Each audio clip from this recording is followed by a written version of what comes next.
We're going to listen to Reinhard Genzel talk about the amazing story behind the study of the compact object in the galactic center, a 40-year journey. Reinhard Genzel earned his PhD in physics and astronomy from the University of Bonn in 1978. He held a postdoctoral position at the Harvard-Smithsonian Center of Astrophysics, followed by a Miller Fellowship at the University of California in Berkeley, where he became full professor in 1985. In 1986, he was appointed director of the Max Planck Institute for Extraterrestrial Physics in Garching. Reinhard Genzel has been spearheading the high spatial resolution imaging and spectroscopy studies of the motions of stars surrounding the Sagittarius A radio source in the Milky Way center using the European Southern Observatory facilities in Chile. As we are about to hear a fascinating and still evolving story. Professor Genzel, the floor is yours. Ladies and gentlemen, dear colleagues, it's a great honor and a pleasure to be here and speak to you about the research we have done in trying to establish that in the center of our nearest galaxy, the Milky Way, is an object which is a massive black hole of 4 million solar masses beyond any reasonable doubt. I've called this the 40-year journey. It's been a long time. Many people were involved. Experimental work has been ongoing for these decades to improve the sensitivity, the accuracy of positional measurements, and the precision of data to come where we are now, and where we can say with some certainty what I will tell you. Many people have been involved in my own group, people before me, mentors, but also many students and postdocs. I'm very, very glad to have been able to work with such a great crowd of people. And I also would like to emphasize the great work of our team in California who have been competing with us. But in the end, of course, we have come up with the same basic result, which only strengthens the overall believability of the result. Now, over these decades, of course, there were several phases. So I'll give you this talk in 5 phases. First, the motivation, and then 4 phases within the program which I participated in. Now, let's look at the backdrop. Of course, we know that the theory of general relativity is 100 years old. And the mathematical refinements went on for a number of decades, ending in the 60s with the so-called Kerr spacetime metric and the work of Penrose on the ergosphere and others. Roger Penrose being the one who is being honored with the prize this year as well. So this theoretical foundation gave us the idea, the perspective, that there are objects which one would call black holes, which basically are not communicating from the insides with the outside, but can have tremendous impact on the gravitational field, the space-time surrounding it, and therefore influence their environment. Now, this was all theory until the 60s, when several things happened.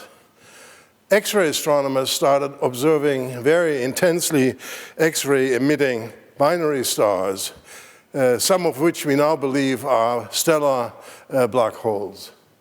And that's the most important thing for this talk, the quasars were discovered. Initially by radio astronomers, and then optical astronomers discovered that these objects in optical images look like stars. Yet in their spectra, there's evidence that spectral lines, which are in the laboratory very well known, are shifted by such an amount as to make these objects very distant, many hundreds of millions of light years away, such that what looks like a fairly faint star really must be a tremendously luminous object. This one, the first one, has 1,000 times the luminosity of our entire Milky Way, all coming from the central light year or so. Theorists thinking about this then found out that it was basically impossible to explain the radiation produced in these quasars by normal fusion, like in stars. But, and that's the surprising thing, when material spirals into a massive black hole, before the material disappears in the event horizon and therefore is, escapes from our line of from our view, it can release enormous amount of energy due to the gravitational energy lost. And that can be up to 40% mc squared. So, surprisingly, paradoxically, therefore, the model of massive black hole paradigms for the explanation of quasars was invented.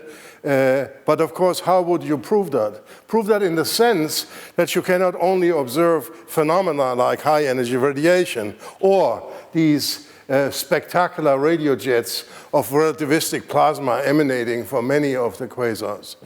This is indirect evidence for a very energetic object, but not proof in the sense of actually showing that there's a gravitational potential as compact as you would have to have for a massive black hole. So how would you prove that? In a very famous paper in 1971, Nobel and Rees then proposed that whilst it's impossible to measure effects of gravity in distant quasars, if all galaxies would have central massive black holes, just most of them not very active in terms of accretion, well, then you could use nearby galaxies, in particular also the center of our Milky Way. So that's how our Milky Way center became center stage and evolved from there to a laboratory. So let's take a trip from the outer parts of the Milky Way into our disk galaxy towards the center. Now you see immediately in optical light there are these dark patches. That means that there's a lot of dust between the stars, which actually prevents us from seeing into the center of the Milky Way. So to see there, we have to switch to longer wavelengths, infrared, radio, or shorter wavelength, X-rays. This is an infrared image, which we can now make with modern telescopes, which shows us the innermost region of our Milky Way being a very dense star cluster. This is shown here in the blue region. And in the center of this star cluster, as you will see in a second, radio astronomers found very intense radio emission, in particular a very compact radio source. Surrounding that radio emission, in green here, is gas, very dense neutral gas, as well as ionized gas, the so-called mini-spiral in ionized gas. And in fact, that was the first path towards looking whether there is a central mass. Basically, what one does is to look whether this gas is orbiting and look from the velocities what the mass would be. So indeed, a group around Charles Towns at the University of California with his students started looking at this ionized gas streamers here. You here see how the velocities change along this streamer here, and the numbers here give you the mass which would be required if this would be a free-falling, if you like, parabolic or elliptical orbit, and the numbers are 2, 3, 4, 5 millions of solar masses. So that was the first evidence that there was a lot of mass there, more mass than the stars would allow. Then the next stage was the radio source. Many years have been used to refine the measurement on the radio source. On this diagram, where you here have wavelength versus size of the source, you can see the shorter wavelength you go to, the smaller the source becomes. And spectacularly, when you go to the millimeter waves, here's 1 millimeter. The size of the source is 10 micro arc seconds. To give you a feeling, that's about the size of a euro coin on the moon. That's how compact the radio emission is. And in fact, that would be the event horizon size of a 4 million solar mass black hole.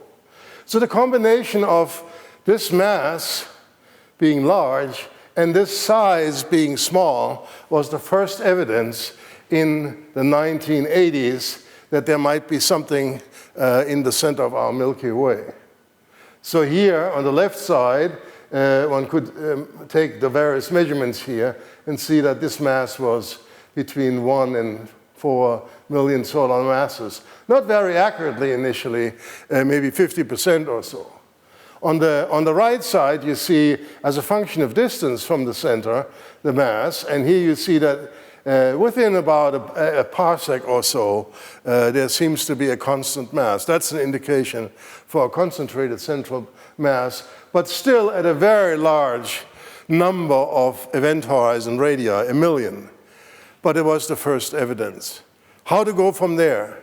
Well, you want to go further in, and you want to use indications which are more stable and more easy to interpret than gas, which can be pushed around by forces other than gravity.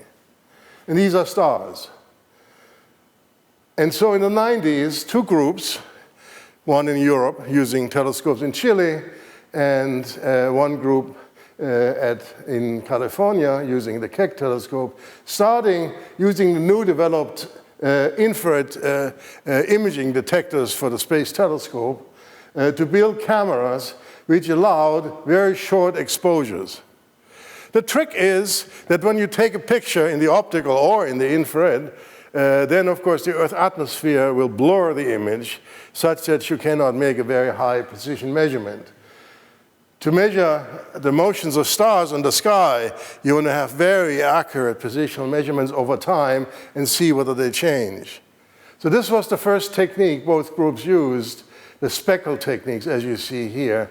You make short exposures and freeze the motions of the Earth's atmosphere, and then in post-processing, you basically add the images to get about a 5 times improvement in the angular sharpness of the images over what you can do with normal detection.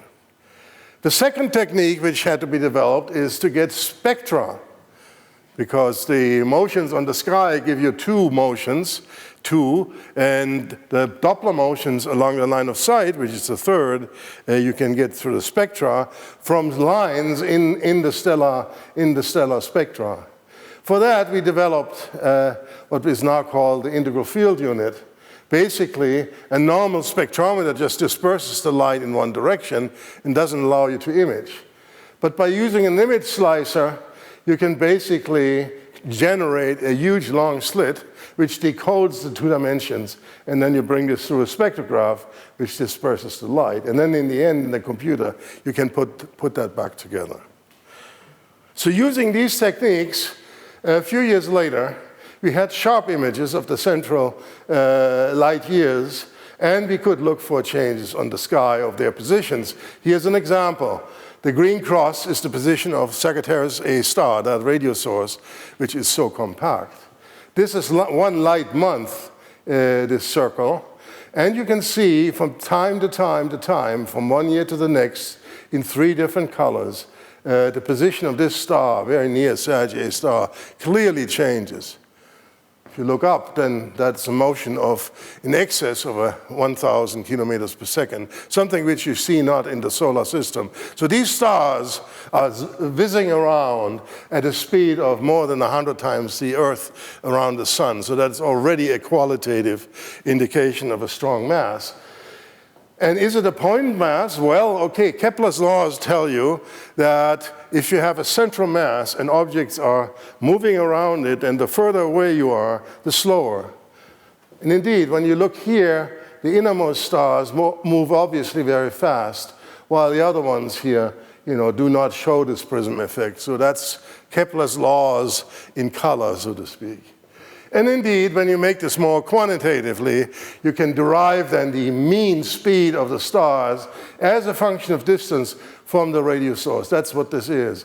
And this tail here is indeed the first quantitative indication that indeed there is a 4 million solar mass or 3 million solar mass object in the center, and further out when this flattens, that is the effect of the star cluster surrounding it.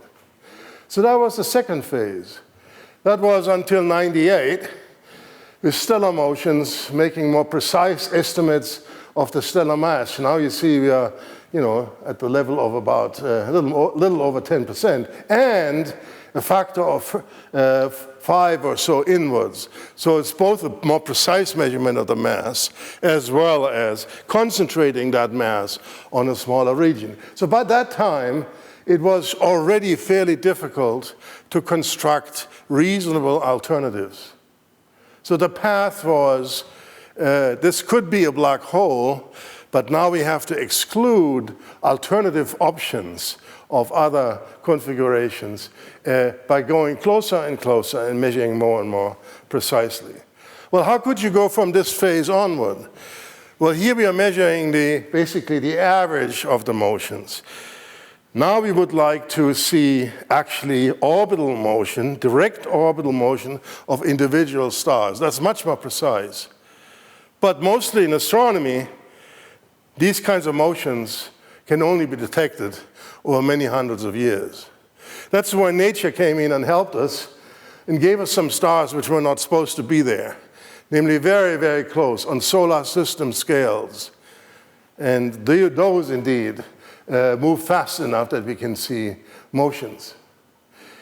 So by the early 2000s, both groups were working on 8-meter glass telescopes, the biggest telescopes we have now. And we had both equipped these telescopes with what is called adaptive optics. So instead of the speckle imaging, we are now correcting the wavefront before we detect it and make sharp imagery right away. That gives us a lot of sensitivity and high precision imaging. By 2000, Andreas' group saw the first deviations from straight motion, accelerations. So that gave us already hope that maybe we could see these accelerations for a number of stars. In particular, this one here had one of the possible solutions. You see there are 3 possible solutions, which was an orbit of only about 20 years or so. And indeed, 2 years later, both groups saw that this star, whose orbit you now see, highly elliptical orbit, approached the galactic center to about 17 light hours. Moved there at about 7,600 kilometers per second, tremendously fast, and on a distance scales of about 3 times Neptune's orbital radius. So if you put this into Kepler's laws, that gives you, again, 4 million solar masses. The same 4 million solar masses we had before, but now concentrated on the scale of only 17 light hours. Now, this is only one of the stars we followed. As you see in the movie down below, in fact, we have partial orbits for about 30, 40 stars. Yet this is the best one. So at the end of this stage, which is a few years ago, we had ever more precise measurements of the mass. And what's more important, because of this close approach, we could exclude that the mass is any more extended than about 100 times the event horizon size. So by now, by that stage, the exclusion principle was very powerful. You could exclude all kinds of hypothetical situations, including what one would call dark astrophysical clusters, like, for instance, a conglomerate of neutron stars, 1 million neutron stars, or stellar black holes or something like this. So there's very, very little left, 4 million solar mass black hole, and perhaps this thing here, a so-called boson star. So here we are. We have already very good evidence. Do we stop? Are we finished? No, we are not. Now we are looking at this as a laboratory. Not anymore to say, is there a compact mass? We are certain of that now. But now we want to know, A, is it really a black hole in the sense of general relativity? And is general relativity the proper theory? Also in these extreme environments which have not been tested. For that, we have to still make better measurements. So by 2004, we talked to ESO, the European Southern Observatory, and proposed to build a new instrument. A new instrument which would allow us to combine the light of all 4 8-meter telescopes into a so-called interferometric telescope, very well known from radio techniques, of over 100-meter diameter. So a 100 over 8 meters is a factor greater than 10. So actually it's more than an order of magnitude improvement in resolution. So we built this instrument we call gravity, which brings the light together from all the 4-meter telescopes. It's underneath here. You have to make all kinds of corrections, etc., which are all in tunnels underneath this device, and has been built by the European Southern Observatory, while we will build this new instrument which had 3 milliarc-second resolution and a astrometric precision coming close to the event horizon scale. The star, in the meantime, was doing its orbital period and was coming back. And we were ready. So that in 2018, when the next peri occurred, we could use the interferometer now to use this high-precision tool to really look very, very closely. By the way, you can see that here you see the star in the very close to peri, and you see the black hole itself. I'll come back to this later. So the experiment, in fact, is now actually conceptually very simple. You measure directly on the sky the separation between what you think is the center of mass and the object. Here, near peri, we could see the motion every day. Previously, we had to wait for a month or two. And we had a very precise definition of the orbital parameters of this ellipse, and thereby a high precision on the mass. And now we can begin to look for effects of general relativity. In fact, the first one is the fact that when light from the star comes to us, when it's very close to the massive black hole, it has to climb out of this potential well, which is basically leads to a redshift, to a loss of energy. And here, relative to a Newton orbit, is in fact this redshift which we have measured in comparison to what you would predict from general relativity, which is the blue scale. So that was already the first triumph and the first evidence that indeed GR holds, very important. This was, confirmed by the UCLA group 1 year later, and the first step. The next one is to actually show that the equivalence principle holds, and in particular, in this particular form, the positional invariance. And that we can do because in the spectra of the stars, we have different atoms. Here's helium, and here's hydrogen, and here's helium. So we have different atomic clocks. And according to Einstein's theory, the results should not depend on anything but the gravitation. Shouldn't come in that there are different atomic clocks. And indeed, the results we get from the different tracers agree to within a few percent. The next effect expected is the fact that while in Newton's theory, a planet orbiting the sun on an orbit would hold its position in the plane if there's no other object nearby. But in general relativity, that's not the case. There is a precession of the orbit, which depends on the distance the star comes to the object and the mass. And so for the star S2, relative to a Newton orbit, and setting an angle equals to 0 up here at Apo, near Perry, this precession is maximum. You see basically in x coordinate here, this is a kink. Or in angle, it's a change by about 11, 12 arc minutes per orbital period. So that's the prediction, and that's what we saw with gravity. Okay, here are the different measurements in x. So you see clearly this kink, and here you can see the change in angle, and indeed exactly as predicted by general relativity. So that's very, very important, because it shows us that indeed GR holds also in these extreme environments which have not yet been tested. Now, how close can we come to the center? Would it be possible to actually probe the region right around the event horizon? Well, actually, in the early 2000s, the X-ray astronomers and then we discovered variable emission in the infrared and at X-rays from the black hole itself. Continuously variable emission. And the theorists, in particular Broderick and Loeb, had proposed that what you see here are accelerated, energized electrons, which basically are formed in this hot plasma right around the black hole as the gas is orbiting, thereby forming hot spots for few tens of minutes. If so, you might be able to see the motions of these hot spots.